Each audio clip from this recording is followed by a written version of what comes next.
Hello. Today we're going to be doing variational autoencoders. And I want to start by sort of reviewing where we are. So in the very first lecture, I talked about the fundamental equation of deep learning being cross-entropy loss.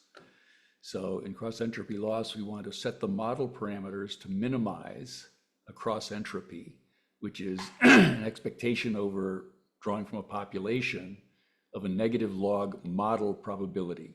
I've written this for classification problems in this case, but today we're going to be interested in the unconditional case of just modeling a population distribution over Y, which it's still cross-entropy loss for the fundamental equation. And we talked about GANs. Now GANs provide a different objective function, a kind of different fundamental equation. There we have a generator and a discriminator. And the generator is what we're interested in. We're interested in training a generator to fool the discriminator. So the generator is trying to maximize a discriminator error. So you can write this as the generator is trying to maximize the loss that the discriminator gets in discriminating between images or draws from the population and draws from the generator. So we select in a GAN, we either draw from the population or from the generator. So we flip a coin and then we generate Y from one of those two distributions depending on the coin flip. And then the discriminator has to predict which distribution it was when it sees Y. So the discriminator is making a binary classification solving a binary classification problem. So this is from last lecture. But the point here is we've got these two fundamental equations. And both of these can be used as fundamental equations for estimating a population distribution, which I'm writing as Y. Today, we're going to be doing another kind of fundamental equation of deep learning that defines variational autoencoders. So in variational autoencoders, we have three parts. So let's go back up here. Here we had only one part, was the probability of Y, a model assigning a probability of Y. Here we have two parts, a generator and a discriminator. Here we're going to have three parts, a prior, a generator, and an encoder. And you could think of this prior as the noise component in a GAN. You're going to draw from the prior and then draw from the generator, given the draw from the prior, and that's going to define a generative model. But for a VAE, we have this third kind of training objective called the ELBO, and I'll describe that terminology later. So this objective is we're going to draw Y from the population and Z from an encoder, and then we've got this somewhat complicated objective function. So I'm going to do this, I don't want to go through this objective function right now. All I'm saying now is that we've got a third sort of fundamental equation, a third loss function, which is the VAE, variational autoencoder loss, also known as the ELBO. Okay, so we're particularly interested in generating images or sounds. This is the case where we've got continuous data. You know, we think of an image as a number at every pixel or a sound as a number at every point in time, a sound wave. And our model now is going to have three parts. We're going to have an encoder that takes our sampled image or sound wave and generates an encoding of it. We're going to have a prior distribution on the encoding, and the prior and the generator define a generative model. So a VAE is going to define a generative model from the prior and the generator given a sample of the prior. And you can think of the encoder, you just think of it as a kind of GAN inverter. So remember that there was this issue of inverting a GAN. Given an image, what's the noise that generated it? The encoder is going to generate the Z is going to try to invert this, the encoder is going to try to invert this generator to give you the Z that corresponds to Y. Now, in a VAE, this Z is supposed to be semantically meaningful. It's not just noise. It's something that's going to have a high mutual information with Y. And we want to think of Y as being generated from some underlying causal object, Z. And I'll say more about that later. But there is this analogy where you can think of the encoder as like a GAN inverter. Okay, now if I fix the encoder, consider the encoder being fixed. Okay, so what's the encoder do? It takes a Y and encodes it in some way as this latent variable Z. So I'm going to draw Y from the population, and I'm going to draw Z from some encoding. And the encoder, the population and the encoder define a joint distribution on Y and Z. Okay, so we've got the population on Y. I can draw images. If I fix the encoder, I can fix a way of encoding the image as some latent variable, maybe some high semantic representation. That's what we would really like, a high level semantic representation of the image Y. And I should have said that, I should have mentioned that VAEs are going to include diffusion models as a special case. So this is actually a more general model fundamental equation than diffusion models. I'll talk about that later. I just should have mentioned that. So drawing from the population and drawing from the encoder define a joint distribution. Now the generative model also defines a joint distribution. So if we can think of this as sampling from a joint distribution and then measuring a model probability of that sample. But now we're sampling both Y and Z and measuring a model probability on both Y and Z. And our model probability on both Y and Z is defined by the prior on Z and the generator on Y given Z. We're sampling Y from the population and Z from the encoder, but the model is measuring the probability from the prior on Z and the generator Y on Z. Now, this is a cross entropy loss, right? It's a cross entropy loss from some distribution on pairs to some model distribution on pairs. And we know under a universality assumption that if the model is completely expressive and can model any distribution, then this model can precisely model this joint distribution. So this will produce, if this models the precise distribution, then its marginal onto Y is the population distribution of Y, because this joint distribution, the marginal onto Y is the joint distribution. All right, by definition, the Y part is drawn from the population. If this model can model this joint distribution, then it's modeling the population perfectly. So by a universality assumption, any time we get that these two joint distributions are the same, we've modeled the population. And the point here is, and it's a very important point, in this VAE objective, by the universality assumption, the encoder can be taken to be anything. So I sometimes call this the autonomy of the encoder. You can take the encoder to be anything, and under the universality assumption, you get this, you can get a model of the population. So this is just pointing out. So this VAE can perfectly model the population under any encoder. So it has an enormous degree of freedom. Any choice of the encoder still produces a perfect model of the population. However, if we think of standard Bayesian inference, and Bayesian inference is really relevant to, historically at least, to VAEs. If we think of classical Bayesian inference, in classical Bayesian inference, we typically have some highly structured model, like a Gaussian mixture model, or if we're modeling language 30 years ago, it would have been a probabilistic context-free grammar, PCFG.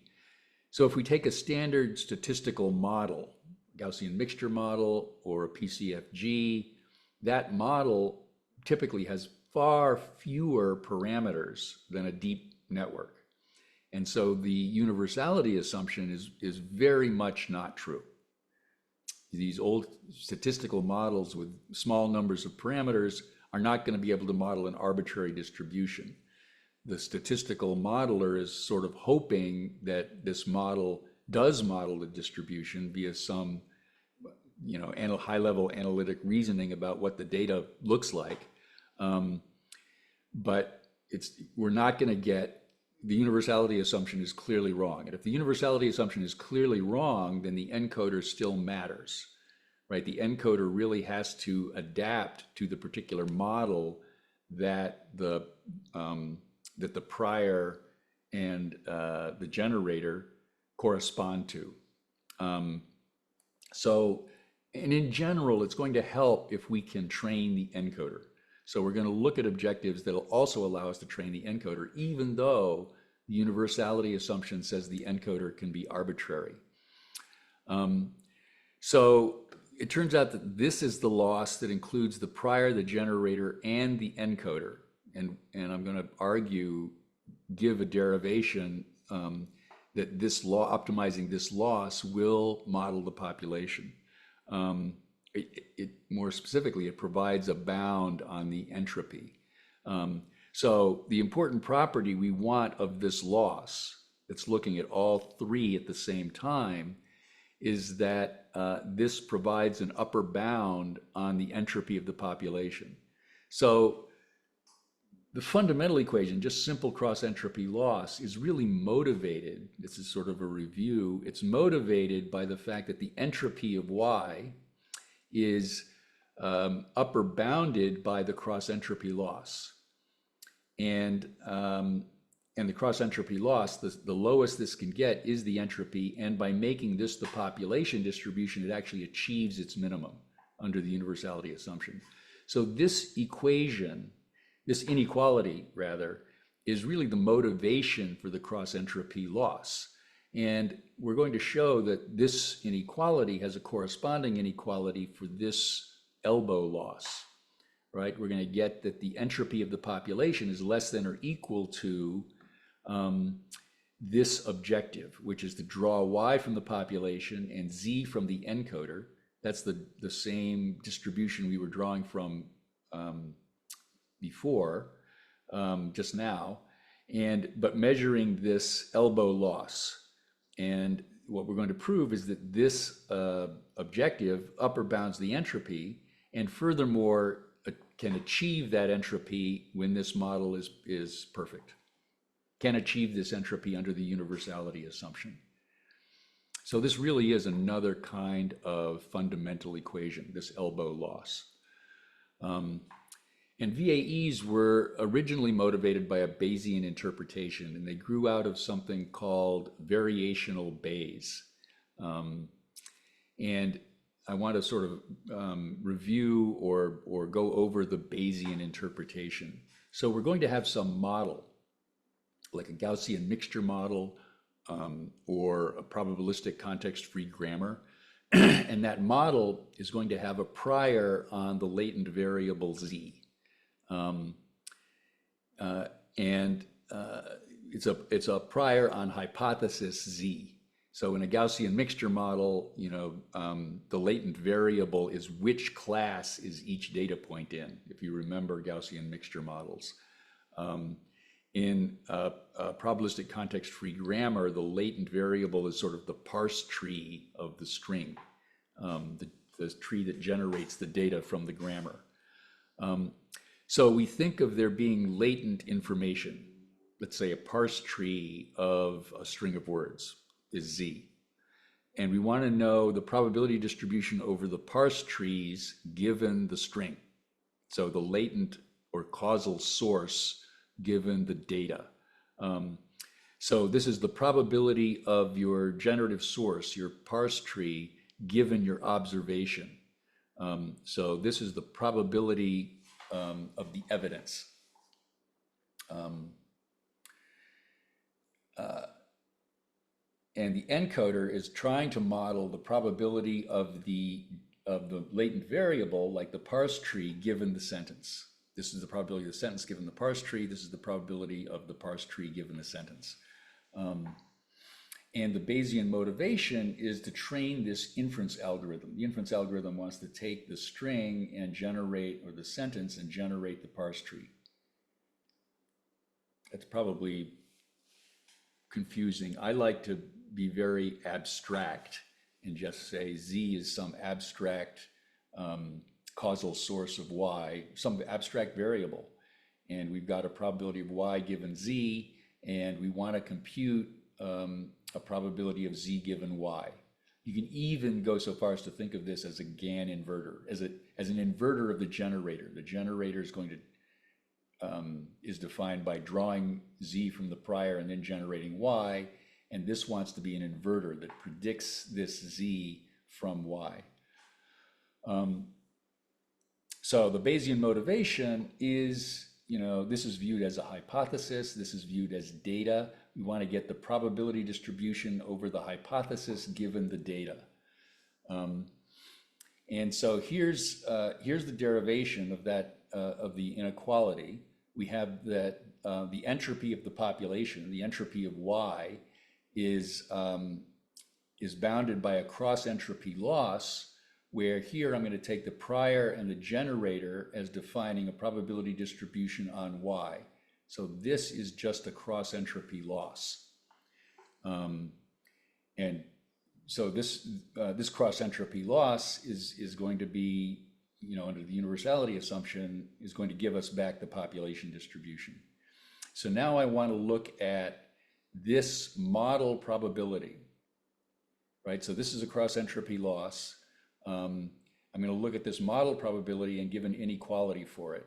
So the log of this model probability of Y is the log of the probability of Y and Z. So this is the generator probability of Y. So the probability of Z and Y under the generator is just the probability of Z under the prior and the probability of Y given Z. Our model is the generator.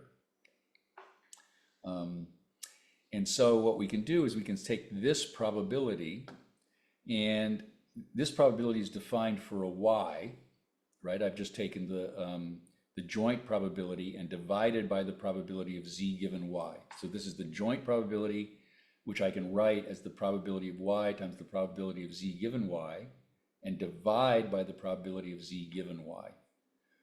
And that gives me this inequality. It's sort of just Bayes' rule.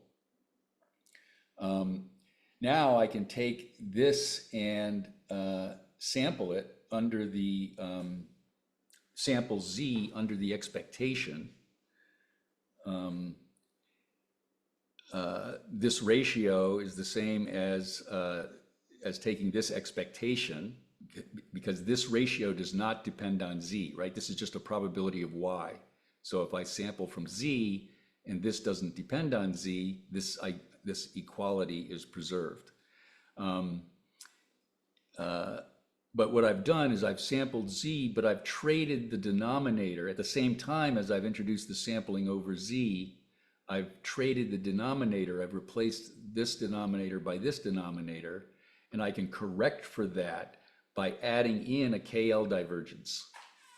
It's okay if I'm going a little fast. The important thing is what the statement is, not the precise details of the derivation. But I can introduce the expectation because this doesn't depend. I can introduce an expectation because this does not depend on Z.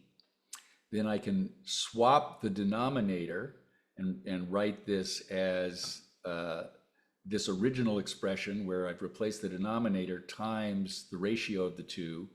Take that ratio of the two, because a log of a product is the sum of the logs, I can express it as a sum of logs.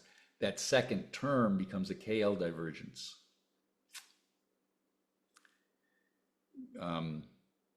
the KL divergence is always positive, so I get an inequality. So this model probability of y is greater than or equal to our this term. And then when I negate both of them, I get that this log probability is less than or equal to the expectation of the negative log probability here, which is what this is, right? So I get that h of pop is less than or equal to the ELBO loss. Let's just go back and see.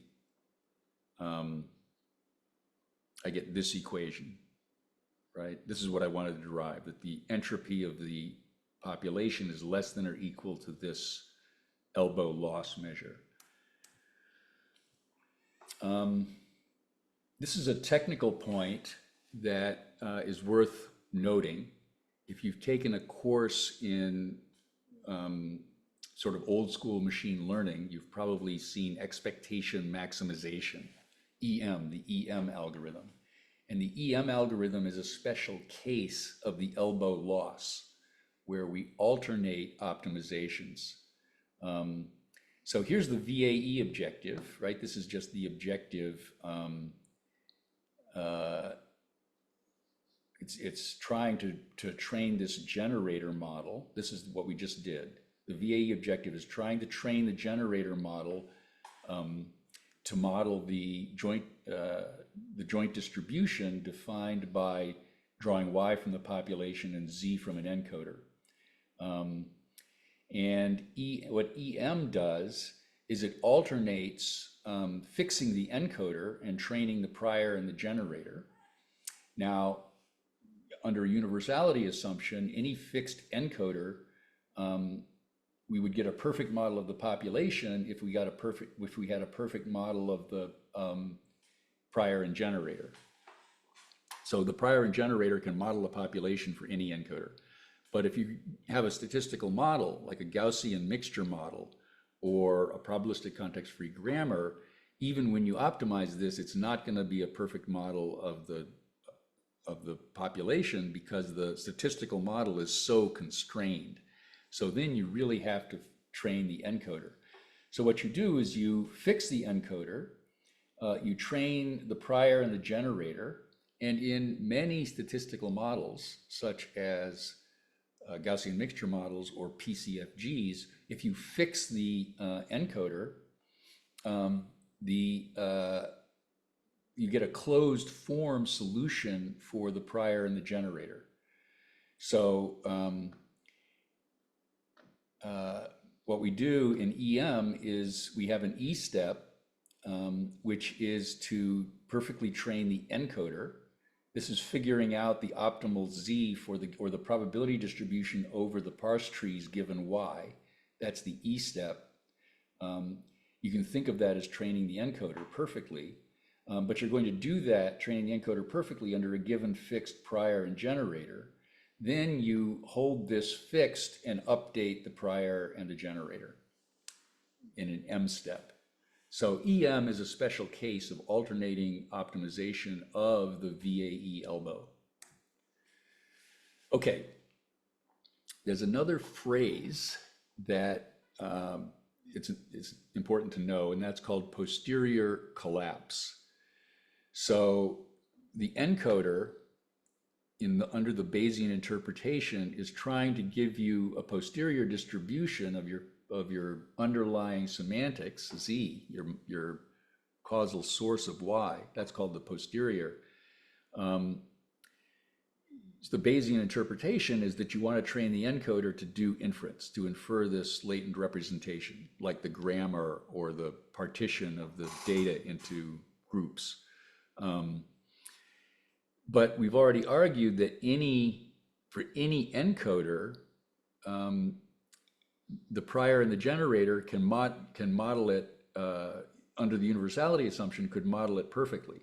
So, for example, you could model a population perfectly if the encoder just maps any Y to the same value, to some degenerate value. So Z is meaningless, has no mutual information with Y.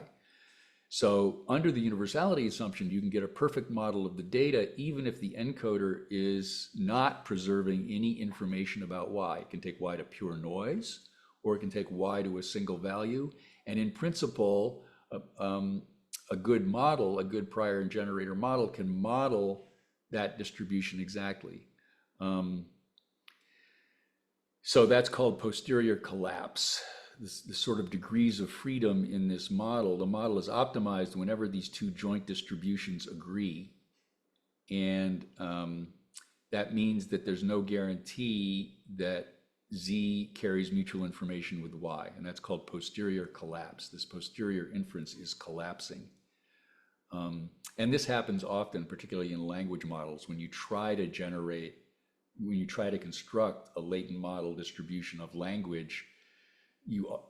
It's not uncommon. It often happens that your model degenerates. The latent variable does not express any semantic information. Okay, however, we still want to be able to train the encoder. Now, there's a problem with training the encoder. The distribution we're sampling from is defined in terms of the encoder. And that's very different from distributions we've seen before. Before, the model, the distribution you're generating from, whether it's in the classification problem of cross entropy loss, or if it's in a GAN, where you're generating from either the generator or the where the discriminator is trained by sampling from the generator or the population. You're not, when you're training the model, you're not sampling from the model you're training. So here we're sampling from a model we're training. Even in a GAN, when you train the discriminator, you're not sampling from the discriminator. You're sampling from either the population or the generator. So when you sample from, so we've got a problem here. How do you take a gradient descent? It's not enough to just take the gradient descent here, because the encoder now is affecting this loss in two different ways, right? It's affecting the loss in that it's affecting the value of this expression, but it's also affecting the loss in the fact that when you change the encoder, you're changing the distribution that you're sampling from. So modifying the encoder has these two impacts. And when we do gradient descent, we have to take both of those effects into account. If you go way back to the discussion of gradient descent, if a variable is used in two ways, then you have that variable has two different influences on the loss, and you have to add those two different influences together. So here we've got an influence on the loss due to the sampling and an influence on the loss due to this value. So there's a trick. Rather than just write it this way, I'm going to write a deterministic encoder function. So now this is a deterministic function that takes as input noise. So I can always represent a probability distribution by a function, a deterministic function that takes in as input a random variable. And that input random variable is what makes it stochastic, right? So rather than sample from Y and Z from this probabilistic distribution, I sample Y and noise. And then I compute Z from the noise deterministically. So for a Gaussian distribution, the noise can be taken to be just a Gaussian, and this function of the Gaussian can compute a mean,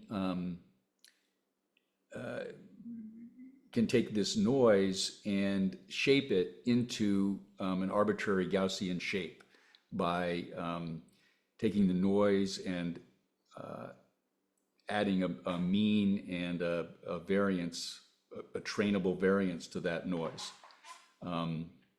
But anyway, at an abstract level, what I'm going to do is I'm going to sample y from the population and noise from a fixed distribution. And now I can think of this z as being computing this z from this noise is just part of the SGD, it's part of the computation, part of the program, and I can take a gradient descent on the model parameters in this z hat function that's taking the noise, the fixed noise, as input. So this is a trick that lets me take parameters of the encoder into account in a proper way in the SGD. So for this to work, we need that this encoder function is differentiable, is a differentiable function of encoder parameters. If z is discrete, then you're not going to get a differentiable function of the epsilon parameters. But discrete z is used in VAEs, vector quantized VAEs. So I'm not going to talk about that today, how that optimization is done. It's sort of, there are approximations for discrete z. But this is called the reparameterization trick. The fundamental idea is that instead of sampling y from the population and z from some encoder population, I fix a sampling of y and noise and compute z from y and noise deterministically. And then the sampling distribution is fixed. Okay, now there's another trick that gets used for Gaussian VAEs. VAEs were originally introduced where all of the models are just Gaussian models. The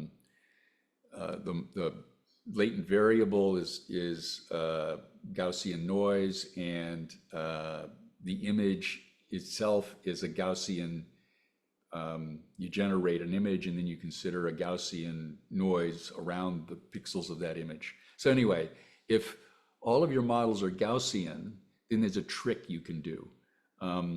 You can rewrite this. This is the ELBO objective function here for a given value of y. We're fixing a value of y and looking at our objective function, which is drawing z from the encoder. And I can take this expression and I can just rewrite it by sort of pulling the two z terms out. I pull the two z terms out into this term, and that I can write as a KL divergence, right? It's a KL divergence defined by this sampling in these two terms. And then you have this remaining term just becomes something that looks like a cross entropy loss. Now, if all of the models are Gaussian, if all of these models are Gaussian, then this term has a closed form solution. And the closed form solution is just the difference between the means of the two Gaussians squared over 2 sigma squared. So this would be the variance of the Gaussian models, this sigma. And here I'm assuming the models are isotropic, that that the covariance matrices are all the identity. So if I've got two distributions with identity covariance matrices, the KL divergence is just the difference between their means squared. And this is the mean squared of the difference in mean squared of the two distributions. And in this term, this negative log probability when things are Gaussian just becomes the difference between the true image and the mean image predicted by, so I take the true image, I take the encoder model of that, and then decode and then generate from that.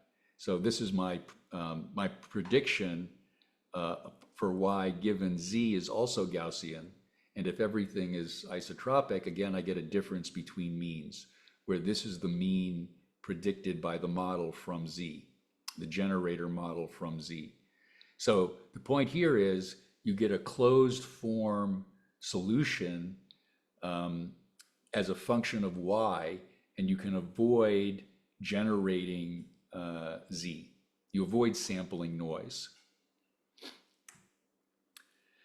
Okay. So just you avoid sampling noise by writing closed form solutions for KL divergences and the cross entropy loss. The last thing I want to talk about is hierarchical VAEs. So in a hierarchical VAE, you take the latent variable Z and you break it into a chain of latent variables. So what's going to happen in a diffusion model is this is our Y, this is our image. We're going to have a sequence of latent variables Z.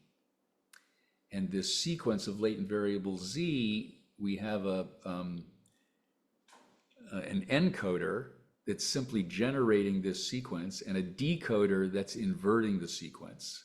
So it's a hierarchical VAE in the sense that we have a sequence of latent variables which gradually lose the mutual information with Y. And then we have a generator that gradually restores the mutual information with Y. And this is really a special case of variational autoencoders where your latent variable is just the sequence of all these Z's. So you can think of this as Y goes to a sequence of Z's, and when we generate the sequence of Z's and then generate Y. But you can also think of it as having these various intermediate steps. And it's worth pointing out that an autoregressive language model can also be phrased this way. So I can take a sentence and gradually lose information by deleting the last word. And then I take that and delete the last word. And then I take that and delete the last word. So I can gradually lose information by deleting the last word one at a time. And then I can restore the sentence by restoring the last word one at a time. And that's equivalent to predicting the next word one at a time. So it's just an interesting observation that a language model has this same kind of hierarchical structure, right? It can be represented by saying I've got some very abstract representation like the empty string, and I generate more and more information until I've generated Y. Diffusion model is generating more and more information until it generates the image. So we can write this down as saying we've got these encoder models. The encoder model is taking Y, it's generating a first encoding of Y, and then it's generating the next encoding from the previous encoding. So it's generating things this way.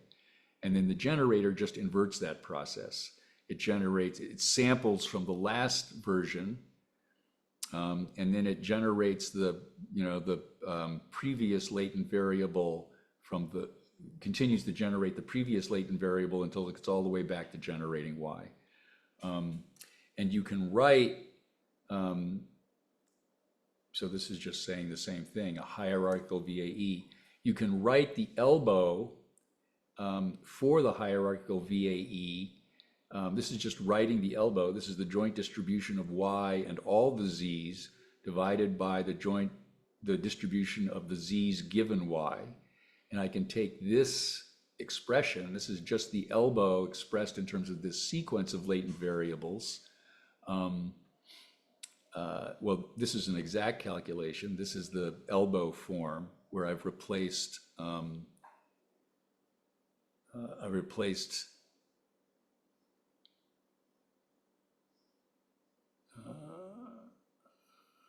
think there's a bug on this slide.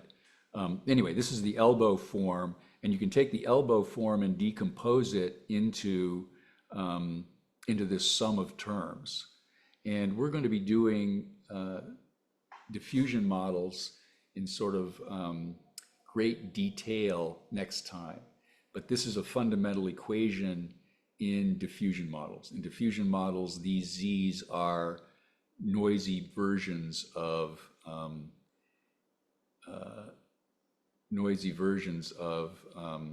the image. Okay, that's all I wanted to say today. And next time, we're going to be doing diffusion models.